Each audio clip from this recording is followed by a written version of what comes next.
ipakita. Si Bossing ang naglilid ng pagpupuri sa Panginoon, ano? Ang tunay na bossing natin ay isang karpintero. Yes, that's right. Pangalan si Jesus. Amen. Isa siyang Hudyo. Amen. Amen? Sige, punta tayo sa Bible natin. Woo! Sarap magpuri sa Panginoon, no? Kaya naman napapangawin. Yung mga pigilan. Salamin. Joseph, kilala mo yata salamin ko. Kaya salamin ko. Yan. Oh, lang match. Buksan natin ang Bible natin.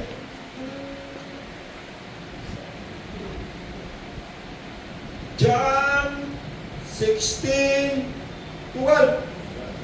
Eh, Jose, pakibasa. Meron ko salamin ko, Jose. 16:12 Kaya? po. Sige, sige. 1:16:12. Sabi po dito, basahin ko sa English. Awat, Tagalog. Tagalog. Hindi kami, hindi kami Inglesero dito eh. Sorry, ako na mabasa.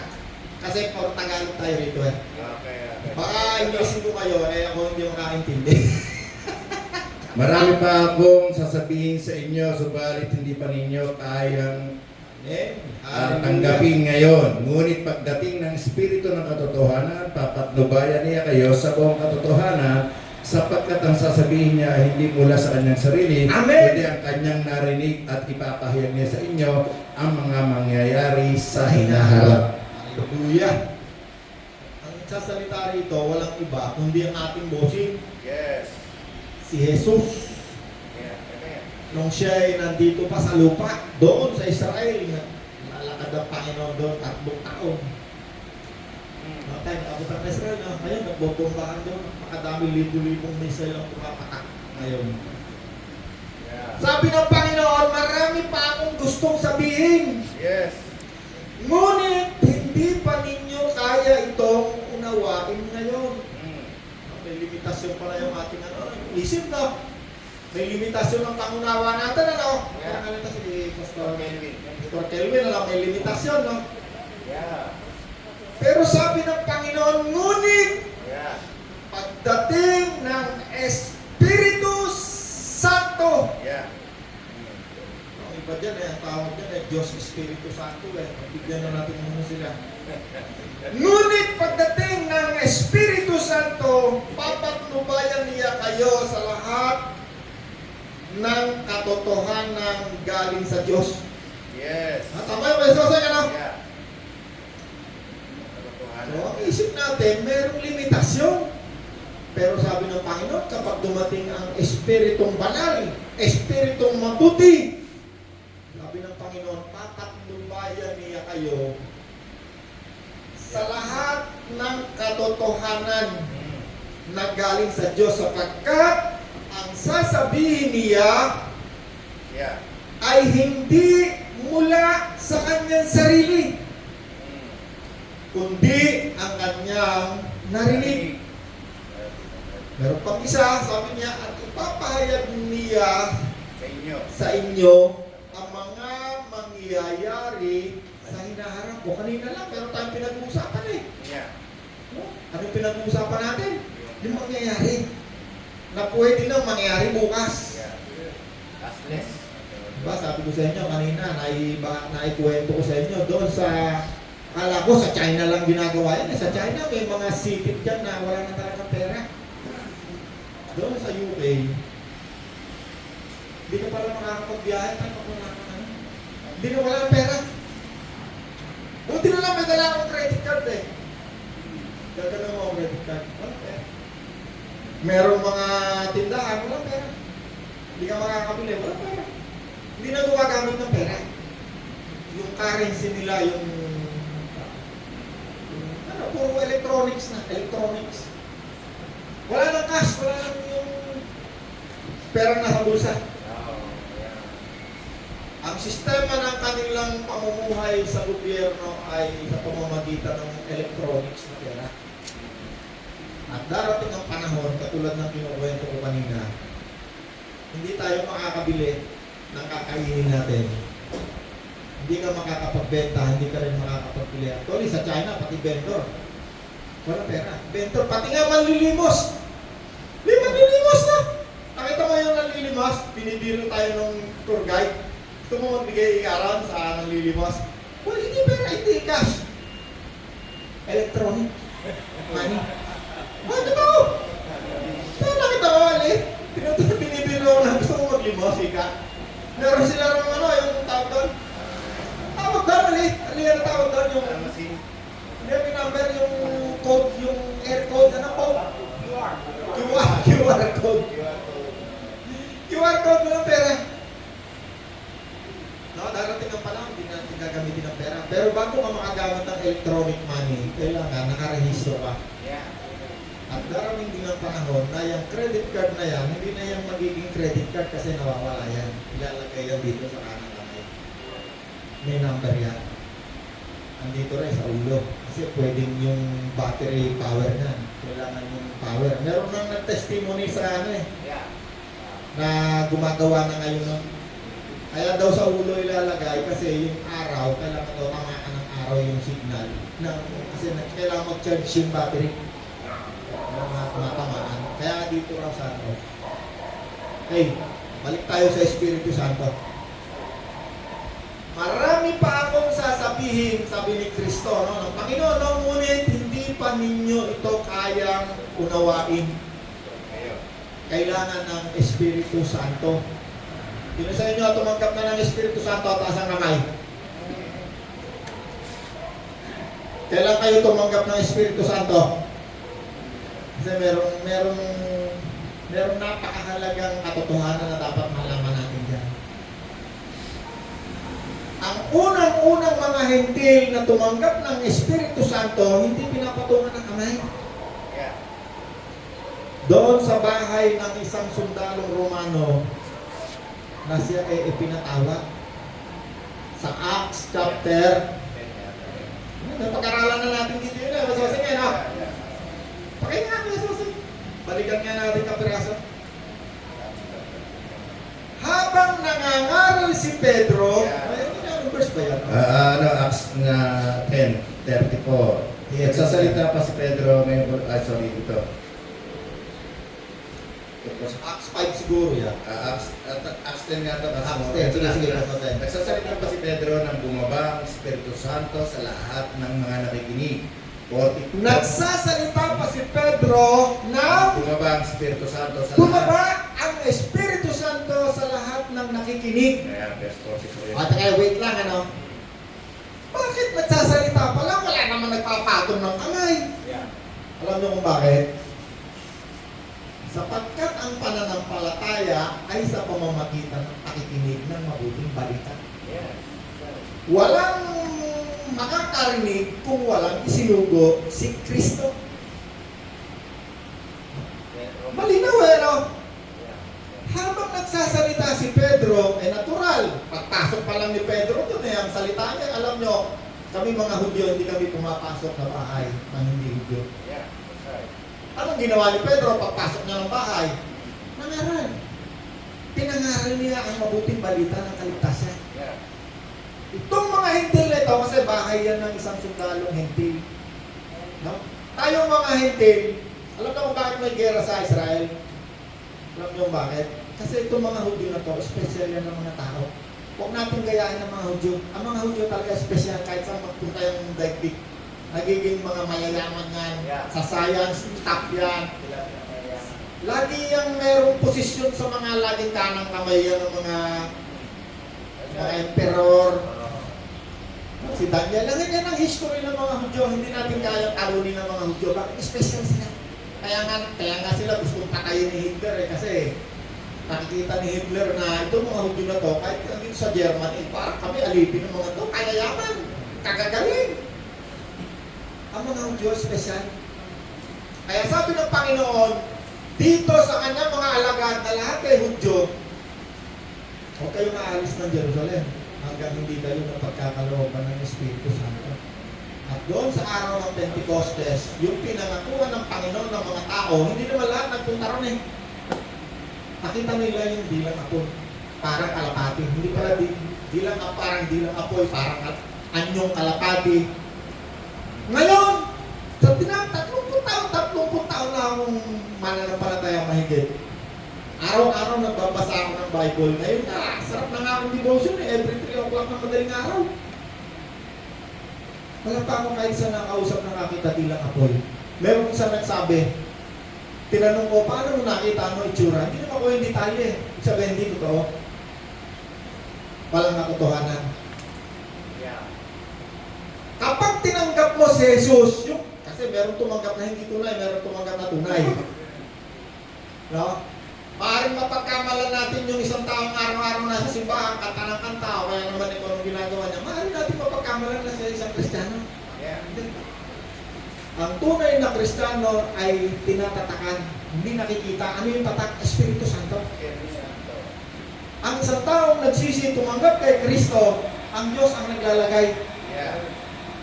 Si Jesus mismo ang naglalagay ng Espiritu Santo. Walang tao na pwedeng magbigay ng Espiritu Santo, kalokohan niya. Wala akong nabasa sa Bible na katulad na napapanood natin sa mga YouTube, sa TV.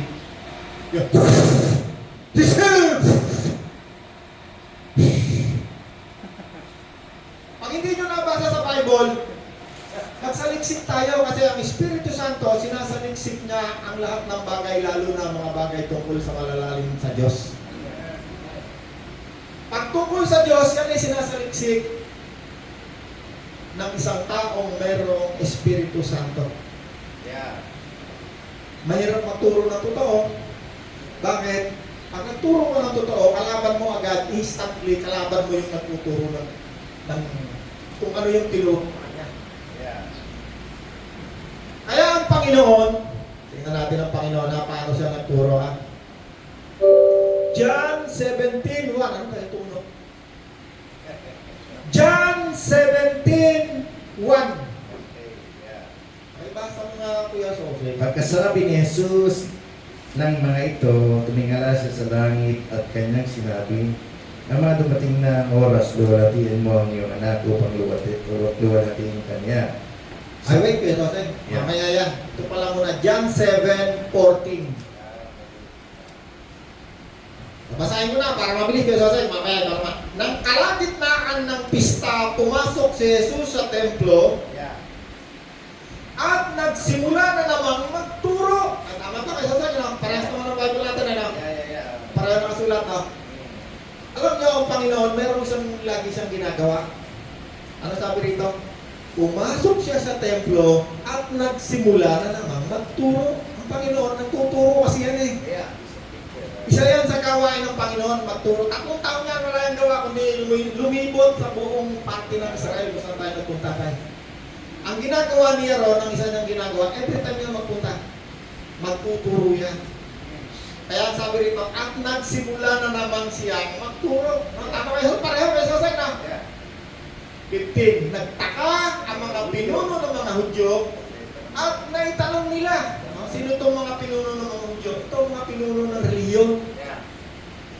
Kasi ang Panginoon, siya ay ang religion na kanyang pinapanganakan sa mundong ito, Pariseo. Si John the Baptist ay kanyang pinsan. Meron silang mataas na katungkulan sa religion ito. Kaya si John the Baptist doon sa yung tatay niya. Oh, yeah. Sa loob ng kabanal-banalan. Nung siya ay lumabas, 15 na siya. Nakatanda niya, John the Baptist. Ang nanay ng Panginoon sa laman na si Mary at yung nanay ni John the Baptist, di ba dinalaw siya ng pinsan niya, tao pinsan eh. Pinsan niya ba? No? Pinsan no? Pinsan. Nung nagtakpo yung dalawa, gumalaw yung mga tiyan nila, nagbatian eh. Yeah. Kasi sila yung pinagbuntis sa pamamagitan ng Espiritu Santo. Yeah. Woo!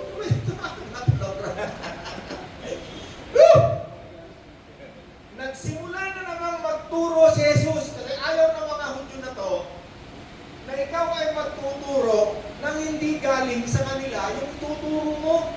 Ang gusto nila pag ikaw ay nagturo, yung alignment doon sa kanilang Yeah. kung saan sekta ka nag-aral. No? Merong Pariseo, may Saduseo, may Helenista, may Herodian. Napakadami religion ng mga panahon yan hanggang ngayon. Paramihan. Yeah. Iba-iba. Nagtaka ang mga pinuno ng mga Diyan ay tanong nila, saan kaya nakakuha ng karunungan ng tao ito? Kaya hindi naman siya nakapag-aral. Kaya sinabi ni Jesus, hindi sa akin ang tinuturo ko, kundi sa nagsugo sa akin. 17. Kung talagang nais nino man na sumunod sa kalooban ng Diyos, malalaman niya na ang tinuturo ko ay mula nga sa Diyos, o kung ang sinasabi ko ay galing lamang sa akin. Sino sa inyo rito, merong kagustuhan na sumunod sa kalooban ng Diyos? Kasi may requirement eh. Sabi ng Panginoon, kung mayroong isang tao na nagnanais, nagpasya, na sumunod, gawain ang kalooban ng Diyos, ang kalooban ng Diyos, ay kanina lang, sabi ng Panginoon, magaling ka na, huwag ka na muling gumawa ng kasamaan na. Isa yun, sa kalooban ng Diyos. Pero hindi na, lahat tayo binigyan ng will eh. Binigyan tayo ng sariling kapasyahan. Yeah. Pwedeng si Gideon eh, pag nakikita natin dito eh, kung magkutari kagaling-galing yan, kahit ano yung pagkatapos yung pahigab-higab yan. Pwedeng yan eh, makikita natin na talagang kala mo eh. Pero paglabas niya ng pintuan, may will yan. Yeah. Pwede niyang gawin kahit ano yung gustong gawin. Yung magustuhan ng katawan. Ano tayo na? Yeah. Hindi ko mo yan anak ko o anak ni Pastor Sosen o anak ni Pastor Bello. Hindi ko mo yan anak ng mga pastor, yan ay matitinong tao. Yeah. Kasi ang Kristiyano, hindi yan namamana o hindi pinanganganak yan. Yeah. Sabi nga ng anak ko si Abraham, tay, born again na ako. Sabi ko, totoo. Kasi pinanganak sa simbahan nun eh. Simbahan. Ano sabi ng Panginoon? Kung ang isang tao ay nagnanais, sabihin ng pasya. Sabi nga, Panginoon, gusto ko nang sumunod ang kalooban mo. Alam niyo, nung mula nung ako'y nagpasya, Panginoon, gusto ko yung kagustuhan mo. Ayoko na ang kagustuhan ko. Kasi ang kagustuhan ng katawang ito, puro kasamaan mo tayo. Yeah. Naku, lahat ng gusto ng laman na yan, puro kasamaan, kaya magkayaban ng Espiritu at saka ang ating laman. Sabi ng Panginoon, kung ikaw ay nagpasya na gusto mo sumunod sa kagustuhan, kalooban ng Diyos sa buhay mo, sabi ng Panginoon, malalaman mo kung yung tinuturo ko ay galing sa Diyos o galing sa aking religion. Yeah. Ano sabi ng Panginoon? Ang nagtuturo, 18, ang nagtuturo ng galing lamang sa kanyang sariling kaisipan ay naghahangad ng sariling karangalan. Ngunit, ang naghahangad na maparangalan ang nagsugo sa kanya, siya'y taong tapat at hindi sinungaling. Yes. Ano raw yung pananampalataya? Bunga ng pakikinig. Walang makakarinig kung walang isusugo. Yeah. No, tama ano? Ilang taon nang nakakilala kay Kristo sa pamamagitan mo, Kuya Jose? Di mo na mabilang. Ako, hindi ko na rin mabilang. Merong instance na 3,000. Merong panahon, may record, may mga pangalan. Pastor Benjo, ikaw, Pastor Opis. Sa dami na, ano? Bakit ka nangangaral?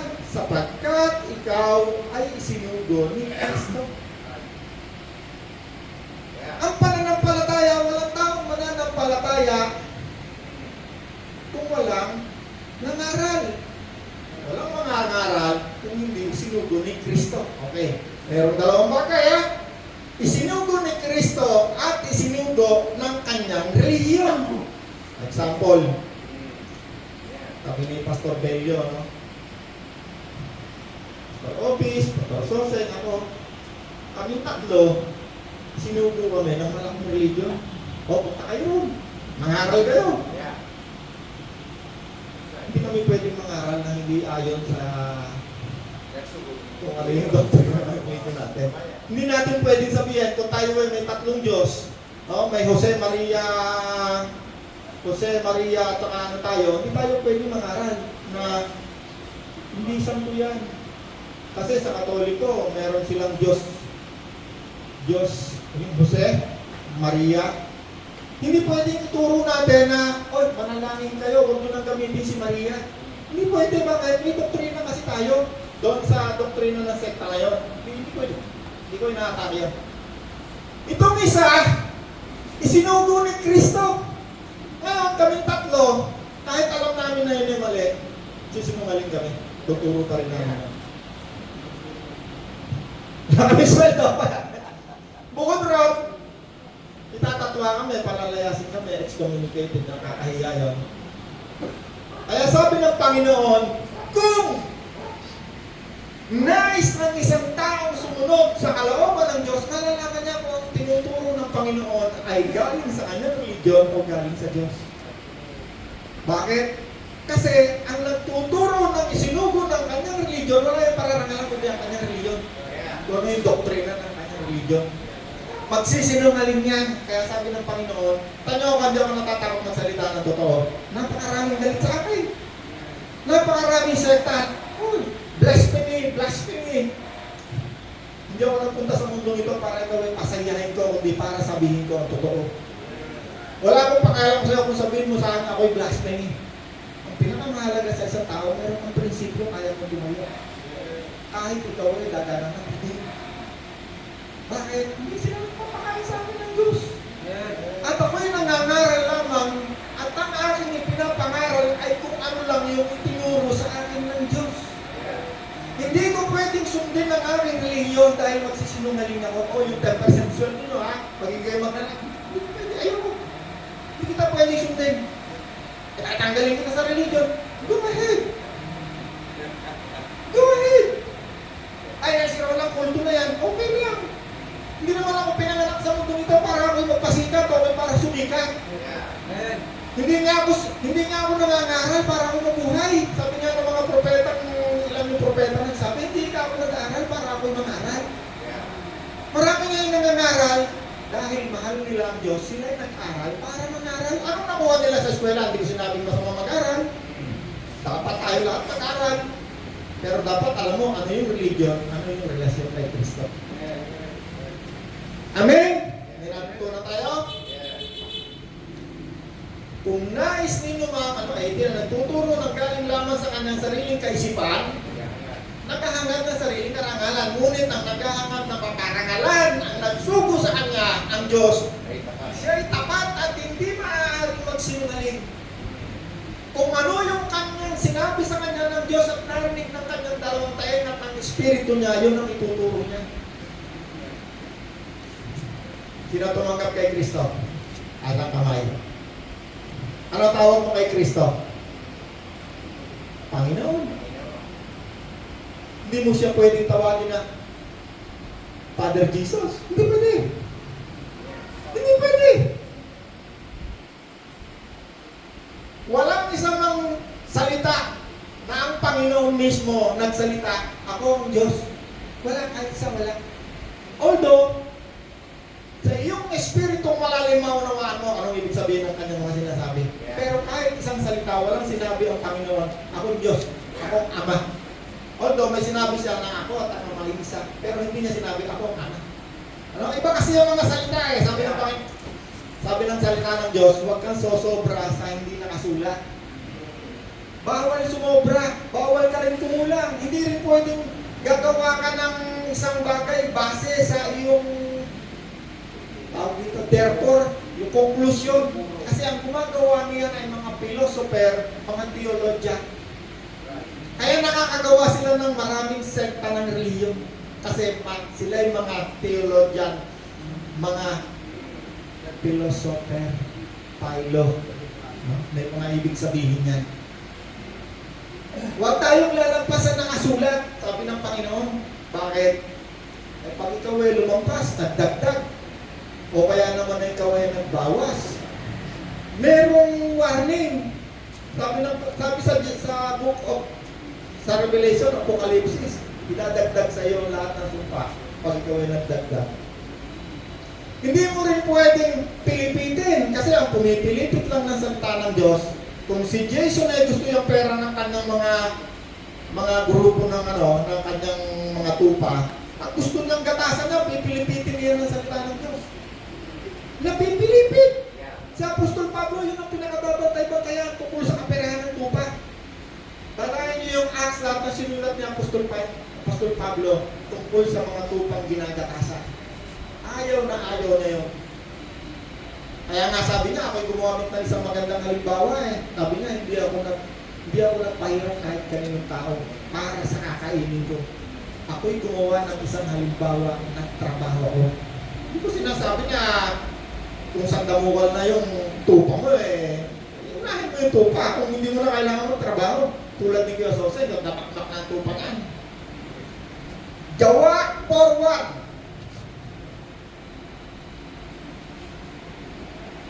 Ay, nababasa Kuya Jose. Nagsasalita pa sina Pedro at Juan sa mga taong bayan. At ano ginagawa ni na Pedro at Juan? Nagtuturo din. Yeah. Kasi wala na ang Panginoon, umalis na eh. Dumating na ang Espiritu Santo, Espiritong Banal. No? Alam niyo ba, doon sa Old Testament, hindi naman tinatawag ang Diyos na Diyos Espiritu Santo. No, sino may nabasa na sa Bible? Tinawag doon sa Old Testament, ang tawag sa kanya, Diyos Espiritu Santo. Iba kasi yung salitang Diyos, Espiritu Santo, at saka yung salitang Espiritu Santo. Walang dagdag, huwag mong dadagdagan. Kasi pag dinagdagan mo yan, mag-iiba ng ahulugan yan. Kung gusto mo ng mas malalim pa, aralin mo ang history ng sinong unang nagdalang, sinong theologian, sinong philosopher ang unang nag-invento ng doktrina ng Trinity.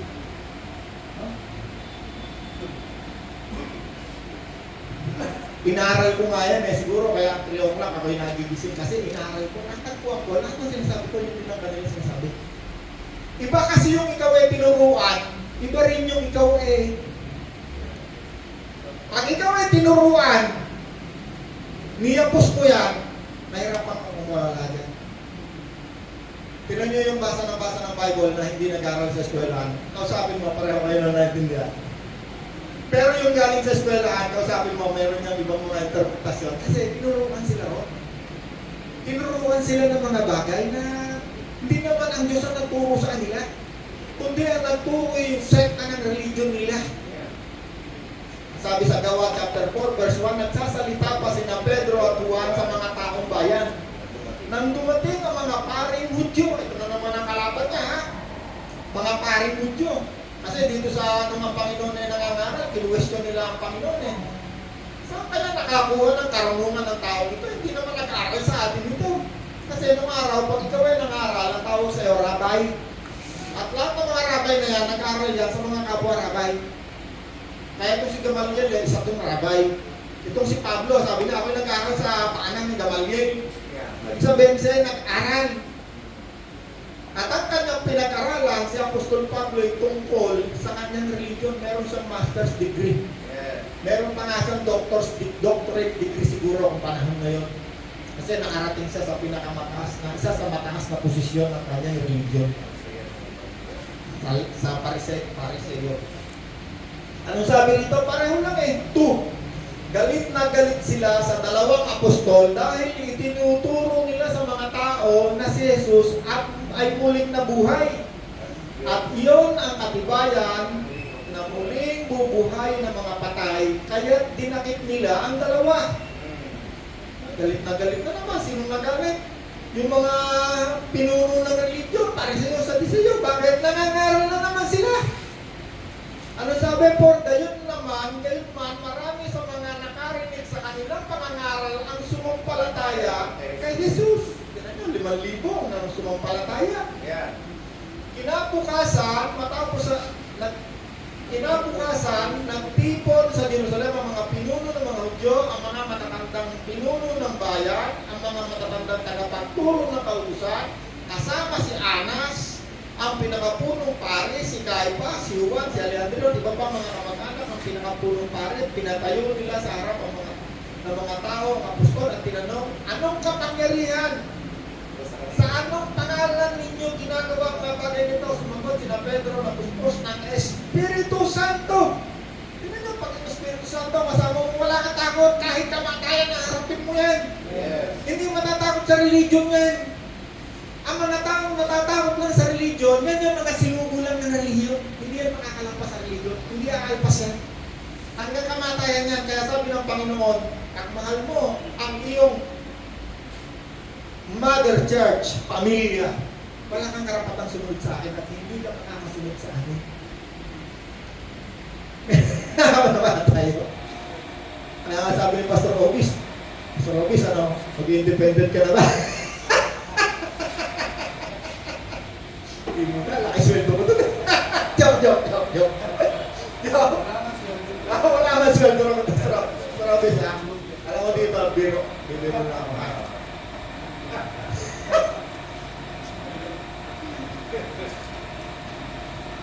Sana ba ako? Sumagot si Pedro na puspos ng Espiritu Santo. Nagtaka sila sa katapangan na ipinakita ni na Pedro at Juan, lalo na nang malaman nilang mga karaniwang tao lamang ang mga ito at hindi mga nakapag-aral. Kita ninyo, ano? Bakit sila nakapagtuturo ng wala sa kanilang religion? Kasi itong mga head ng religion na to, ang gusto nila, pag ikaw ay nangaral, nandoon ka sa kanilang, kung yung pinapangaral nila, yun ang gusto mong ituturo sa kanya. Kaya ang isang taong puspos ng Espiritu Santo, karaniwan yan. No, kaya nga sabi ko, alam niyo po, kumating ka dito sa Bible study namin sa Nobileta, yung puwit mo, mahuhulog sa upuan eh. Bakit? Nakakarinig ka rito ng mga hindi mo naririnig. Yung mga naririnig mo ng kung ilang taong ka man na isang Kristiyano o sa isang sekta, hindi mo yan maririnig dito. Marami hindi mo maririnig. Mahuhulog ang upuan mo. Pero buksan mo lang yung kaluluwa mo, espiritu mo. Humingi ka sa Diyos ng pangunawa, ng unawaan mo. Amen. Talapakan natin ang Panginoon. Sabi nila, saan kaya nakakuha ng karunungan ng mga ito? Hindi naman nag-aral. Ano mo sagot doon? Sapagkat ang Espiritu Santo. Sino sa inyo? Tatanungin ko kayo, ha? Sino sa inyo nananalangin? Asang kamay? Meron ba sa inyo rito nananalangin? Sa Katoliko, meron nananalangin kay Maria eh. Yun ang doktrina ng Katoliko eh. Sino galing sa Katoliko? Tayo na. Nay, tayo. Galing pagkakalawa ka, yung dalawang taon doon, Rosario. Abagin ng Maria, punong-puno ka ng grasya. Ang pinapanalangin na nila, si Maria. Meron akong tanong sa inyo. Pwede ba kayong manalangin sa Diyos Espiritu Santo? Sino sa inyo nanalangin na sa Diyos Espiritu Santo at sa kamay? Wala. Bakit? Tinuruan tayo ng Panginoon paano manalangin. Ama namin Diyos, samahin ang pangalan mo. Ano sabi ng Panginoon? Paano ko mananalangin? Wala kang dumarating sa iyong bagay dahil hindi ka nananalangin. Humingi ka sa aking Diyos, sa aking pangalan. Wala sinabi ang Panginoon. Wala kang mababasa sa Bible. Manalangin ka sa Espiritu Santo at ang sasagutin ka. Kaninong pangalan? Wala yun. Ang hindi nakasulat sa Bible, kay maniwala. Kahit sabihin pa yan ng religion yung paulit-ulit. Ay naku, yan ay mystery. Walang mystery. Ang Panginoon, pag yan ay naturo, walang malabo. Napakalinaw, malinaw pa sa sikat ng araw ang Panginoon pag nagturo. Lalabo lang yan kapag yan ay hinadlangan ng turo ng sekta ng religion mo. Pag lalabo lang yan. Kaya para maunawaan mo yan, katulad nito mga pastor na kilala ko, sabi niya, para maunawaan mo yung grace. Para computer, i-reset mo yung isip mo. Pag hindi mo ni-reset ang isip mo, hindi mo manuwa. Bakit? Kasi nag-aral kami kung saan eskwela, kagagaling na eskwela namin, kaya hindi namin maunawaan. Ang sikreto para maunawaan mo ang turo ng Diyos, kumbaga sa computer, i-reset mo. Tanggalin mo lahat ng programa sa isip mo, tapos masahin mo makikita sa Diyos. Amen. Makikita mo kaya tunay na turo ni Kristo. Masakit yan. Naku, napakahirap tanggalin yan. Napakahirap isuka ang kinakain mo ng napakahabang panahon. Mahirap yan gawin.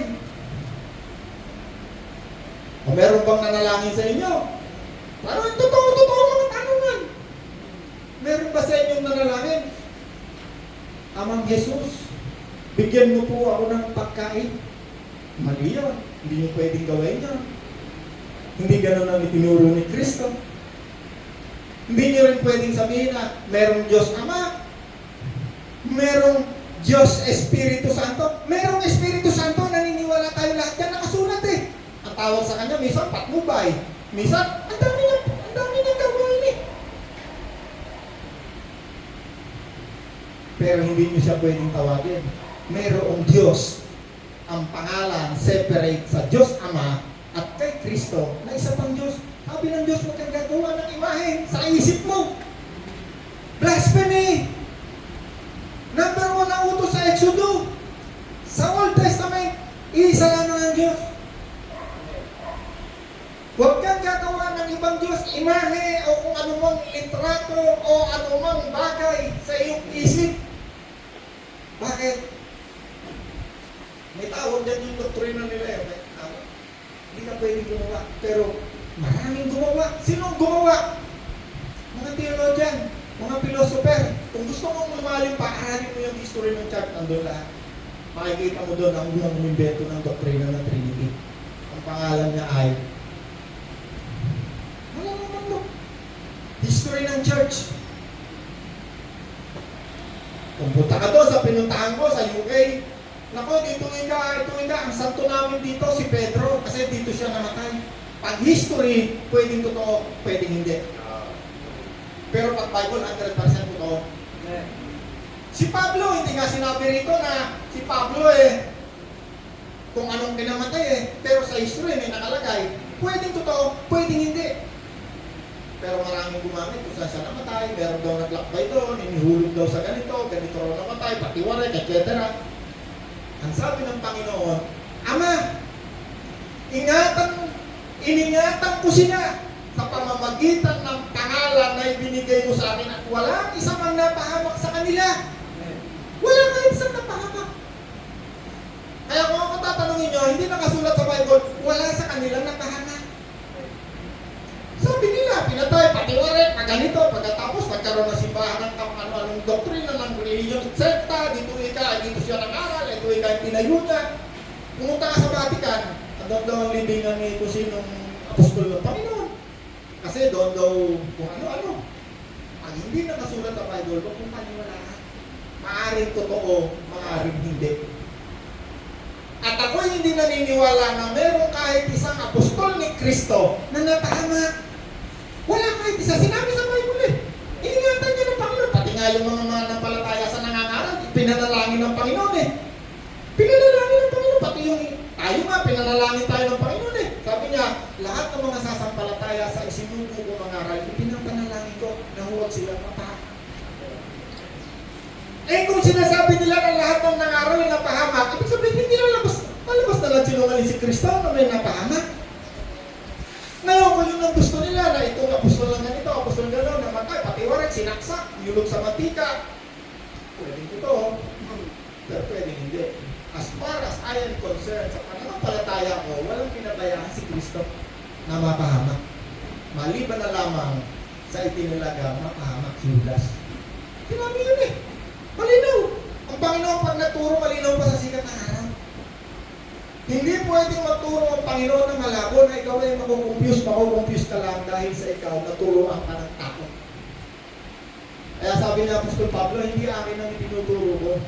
Ang itinuturo ko ay galing sa nagsugo sa akin. Kaya si Apostol Pablo hindi nagturo na tungkol sa religion niya. Pero may doctorate degree siya sa kanyang religion. Hindi siya nagturo. Bakit? Sabi ni Apostol Pablo, upang ang inyong pananampalataya ay masabing hindi sa karunungan ng tao. Okay? Lapit na. Oras na ron. Naisipin mo naman, isang linggo ko itong hiningi sa Panginoon, tapos ang oras ko lamang ituturo. Alam nyo, pag ako napunta rito, alam ko, ito yung pinapagawa sa akin ng Panginoon.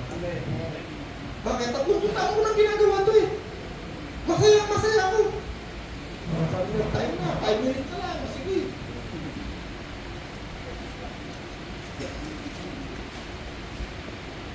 Unang Korinto 2:10.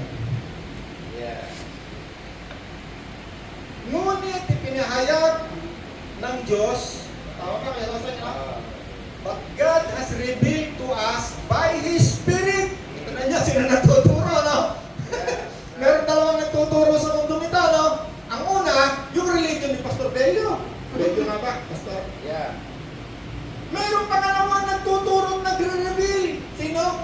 Espiritu Santo. Espiritu. At kapag ang Espiritu nagturo, hindi theology ang tawag yan. Okay? Malinaw ano?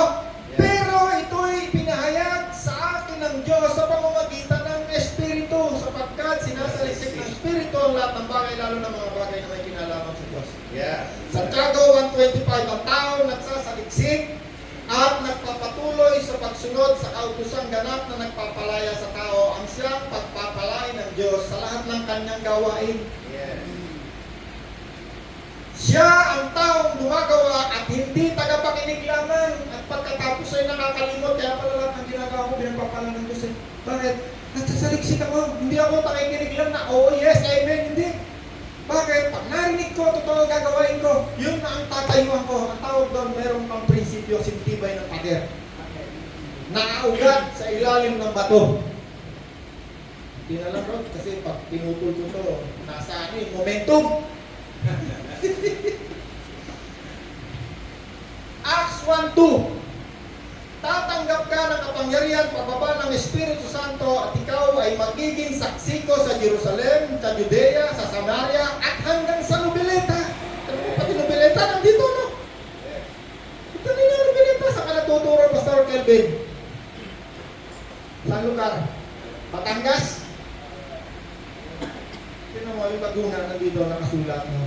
Pag bumaba ang Espiritu Santo, ikaw ay magiging saksi ni Kristo. Saan? Saan nag-umpisa? Doon, nag-umpisa sa Jerusalem, capital city ng Judea. Tapos sumunod, buong Judea na. Susunod, Samaria. Samaria, yan ang city ng mga Samaritano, half-Jew. At yan ay giniyera, nakuha yan ni Hari Nubukadnesar. Kukunin lahat yan, patitirahin dyan. Mga hindi taga-riyan. Magkakasawa kayo ng mga taga-riyan. Ang tawag sa kanila, Samaritano, mga bayan ng Samaritano. At hanggang sa ngayon, nandyan yan. Kaya nga nagkakagulo ngayon doon sa Gaza, doon sa ano lugar. Kasi, mga nakatira dyan, mga Samaritano. At hindi na inutusan ngayon ng Diyos ang Israelita na patayin ng mga tao. No? Kasi marami na pray for Israel! Amen! Let's pray for Israel! Magsaliksik ka muna. Kaya nga sila pinalayas doon, sinumpa sila ng Diyos eh. Sinumpa! Ayaw nga manalangin ng Diyos para sa Israel nung sila'y nasa sumpa. Ayaw. Bakit sabi ng Diyos, hindi ko pakinggan. Panalangin mo lang yung mga tao yan pag yan tumilala na kay Kristo. Hanggang sa ngayon, dami nga Kristiyano doon eh. Yung Gaza, yung ano-ano lugar dyan. Ang dami ng born again, ang dami ng mga Kristiyano. Wala pa kaya lang yung mga Israelita na napapatay kayo lahat, napatatabugan kayo lahat ng bomba na. Hindi naniniwala kay Kristo yung mga yan. Tapos ikaw, ang Israel. Ang Israel ay isang prostitute na bansa. Nakikipagtalik yan sa masasamang bansa katulad ng Amerika. Hindi yan naasa sa Diyos. Umaasa lang yan sa supply ng kanyang mga kaalyadong mga katalik niya ng mga prostitute na bansa. Ang tawag Amerika. Yan lang umaasa yan. Hindi umaasa sa Diyos yan. Ikaw mananalangin ka? Habang naandoon ang bansang iyan, hindi kumikilala kay Kristo. Si Kristo nga mismo nagsalita eh. Jerusalem, Jerusalem, ilang beses kitang tinangkang iligtas. Pero ayaw mo. Siya na nga nagpropisay eh. Mula nung ang Panginoon na nagpropisay hanggang ngayon. Sabi ng Panginoon, wala kahit isang bato papatong sa kapwa bato. Iguguhulat kayo. 70 years pag-alis ng Panginoon. Wasak. Wala kahit sa tao natira. Saan nagpunta, at hindi pinangalat ng Panginoon ang part ng sumpa sa kanila, pananalating ka. Kaya kahit sa parte ng daigdig may Hudyo. Pilipinas, punta ka sa Makati, meron diyang community ng Hudyo, kayayaman, mga negosyo na, mga brilyante, mga real estate, lahat ng mayayaman nandiyan. Kahit sa parte ka ng daigdig pumunta, mayroong Hudyo, mayroong community ng Hudyo. At ang mga tunay na Hudyo, karamihan, hindi bumabalik pa dyan. Bakit? Hindi nila kinikilala yung bansa na yan ay tinayo ng United Nations. Yung mga nakikita nyo mga habang palbas niya, mga extreme, na laging mayroong basa ng Bible, hindi sumusunod sa gobyerno ng Israel yan. Yung mga gagawing sundalo, hindi nagsusundalo yung mga yan. Kaibigan ng Pilistino yung mga yan. Eh kung ikaw na isang wala na mapakinig ka lang ng pakinig, hindi ka nagsusuri, kaya sinabi ang Espiritu Espiritu, pag dumating sa'yo, magsusuri yan. Hindi yan, yes, amen. Pagkatapos nakalimutan mo na. Ano sabi ng Diyos? Ang pinagpapala ng Diyos, yung nagsusuri. Bakit? Ang Espiritu Santo, kasama mo. Hindi naman ako matalino, pero bakit ito nauunawaan ko? Bakit ang Espiritu ng Diyos kasama ko? At kapag ang Espiritu ng Diyos kasama mo, anong mangyayari? Sabi niya, ipapahayag niya sa iyo ang buong katotohanan. Number 2, yung mangyayari sa inaharap, papahayag ko sa'yo. Dalawang bagay, hindi ka mapagtataguan o malilihiman o maloloko ng daigdig na ito. Bakit? Mahirap paniwalain ng isang tao na Espiritu ni Kristo sa kasinungaling niya. Mahirap. Bakit? Kasi meron niyang pundasyon, salita ng Diyos.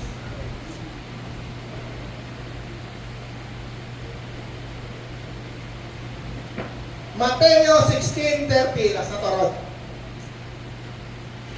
Nagtanong siya sa kanyang mga alagad ng ganito. Si Jesus ang nagsasalita. Sino ako? Sabi ng mga tao.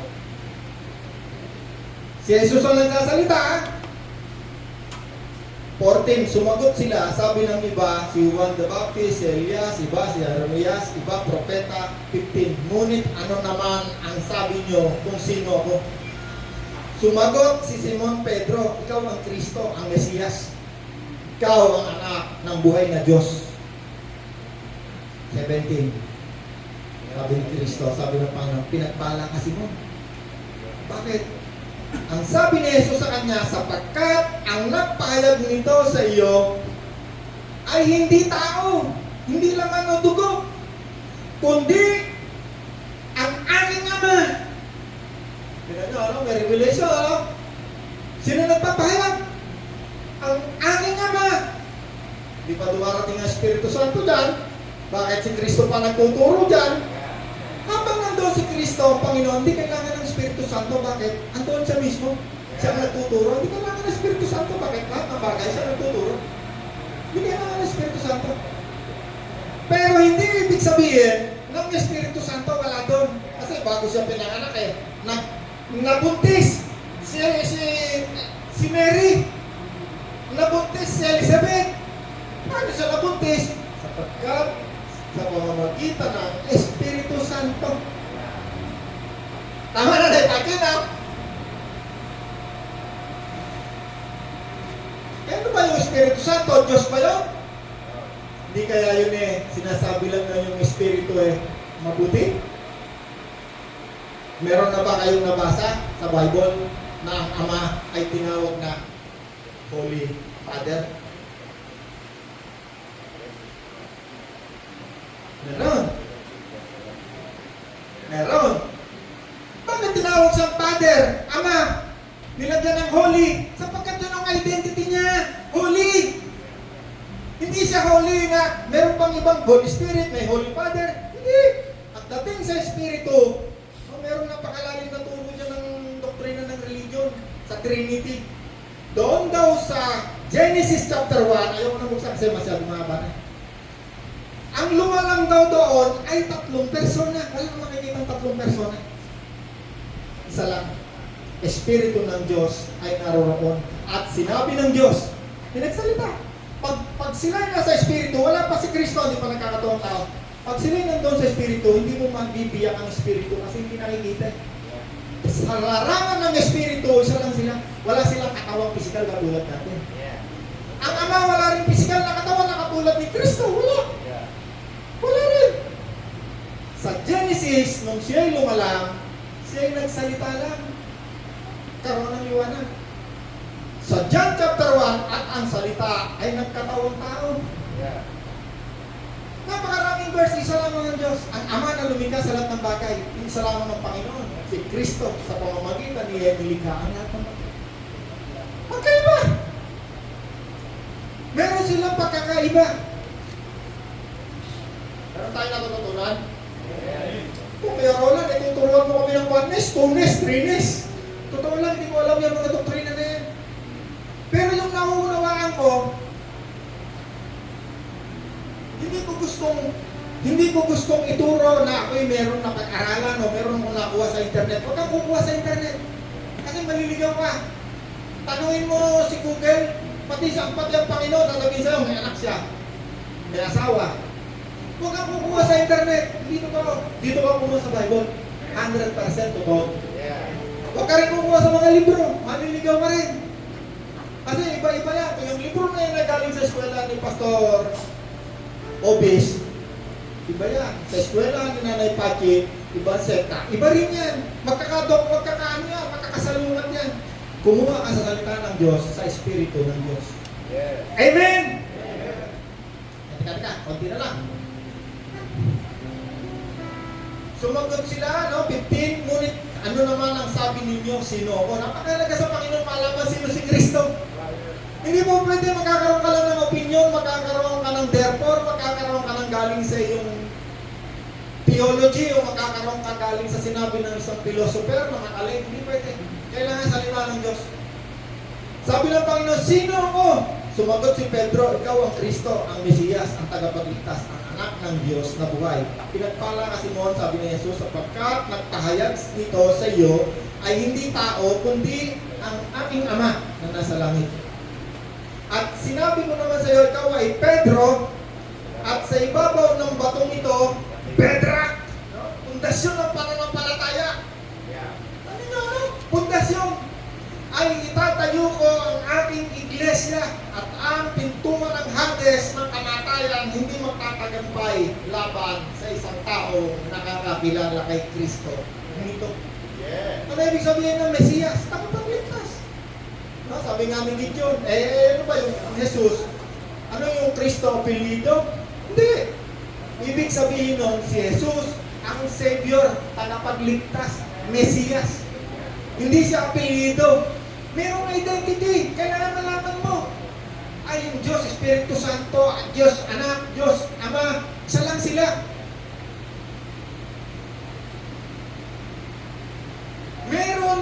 Meron ka dapat tatayuan. Hindi pwede na, hindi, kami rin lahat kasi, tatlo Diyos namin dito ka na rin. Pwede naman gawin, kung yun ang gusto mo. Pero para sa akin, hindi ko kaya. Kahit ako'y itakwil mo. Bakit? Yun ang narinig ko eh. Peace. Mabakain na naman ako ng aking mga kapatid. Sabi ka, bakit hindi ka mag-comment dyan sa video para makita natin? Wala masagot. Kasi natatakot mag-comment. Yung iba, alam niyang totoo, text pa rin sa akin, totoo yan, tama yan. Pero hindi niya mai-public. Bakit? Papatayin siya ng religion niya kasi alam niya yung tama, pero hindi niya kaya tumayo. Kasi sa prinsipyo, hindi niya kaya. Yun naman iba, mali, pero mali kayo kaya. Ba't tayo mo i-comment doon para sagutin kita ano yung verse niya? Hindi rin kaya. Bakit? Pag totoo, hindi mo kaya pasubalian. Pag galing sa Espiritu Santo, hindi kaya pasubalian. Pag ikaw ay binigyan ng Diyos ng katalinuhan, si Stephen nga pinatay eh.